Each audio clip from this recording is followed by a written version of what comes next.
قرآن کے اندر وہ ایک آیت ہے کہ جب تم پھنستے ہو تو تم میری طرف لوٹتے ہو، جب تم نکل جاتے ہو تو تم یہ کہتے ہو کہ یہ میرا ہی علم تھا، یہ میری دانشوری تھی کہ میں نکل گیا ہوں. یہ اللہ تعالیٰ نے قرآن میں یہ بھی بتا دی ہے.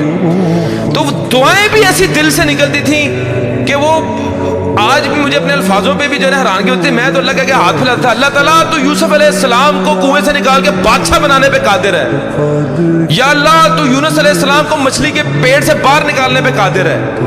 یا اللہ تو محمد صلی اللہ علیہ وسلم کو غار سے نکالنے پہ قادر ہے. یا اللہ تو موسیٰ علیہ السلام کو فرعون کے اوپر غالب کرنے پہ قادر ہے. یا اللہ تو ابراہیم علیہ السلام کو آگ سے نکالنے پر قادر ہے.